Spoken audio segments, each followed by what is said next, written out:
राजा साजन राजा साजन राजा साजन राजा। कल सफरे लकाये नो ये मैया बिनती सुनो ये हमें।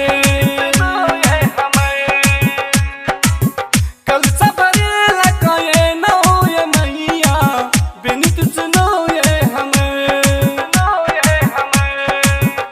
हमर बिनती ए दुर्गा मैया, हमर बिनती ए दुर्गा मैया सुनो आहा हरदम। कल सफरे लकाये नो ये मैया बिनती सुनो ये हमें। कल सफरे लकाये नो ये मैया बिनती सुनो ये हमें।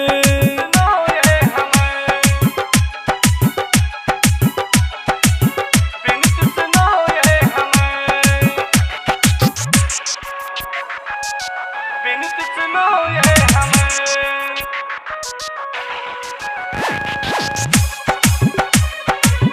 बिनती सुनो ये हमें। अहाँ के दर्शन ल तरसै छी हरदम, अबै छी अहाँ के द्वार हे। हमरा के बाजिन बना के तू मैया देनौ जिंदगी बेकार ये, देनौ जिंदगी बेकार ये।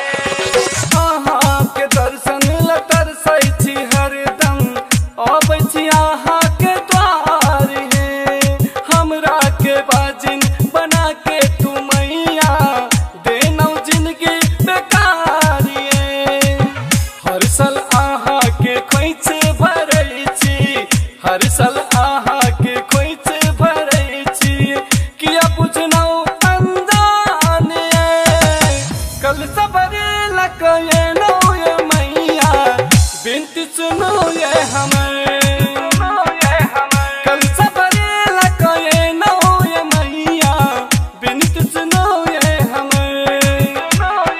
डीजे डीजे साजन राजा साजन राजा साजन राजा। को जन्म हमरा दुख किया देनौ, महिमाई आहक अपार ये। भर दिया झोली ए दुर्गा मैया केने छी व्रत निराहार ये, केने छी व्रत निराहार ये। को जन्म हमरा दुख किया देनौ, महिमाई आहक अपार ये। भर दिया झोली ए दुर्गा मैया केने छी व्रत निराहार ये। जिंदगी संतोष के निक अहाँ देलियै, जिंदगी संतोष के निक अहाँ देलियै, दोसर लेल क्या बेकार ये। कल सफरे लकाये नो ये मैया बिनती सुनो ये हमें। कल सफरे लकाये नो ये मैया बिनती सुनो ये हमें। माँ गायत्री रिकॉर्डिंग स्टूडियो मलंगवा, सरलाही, नेपाल।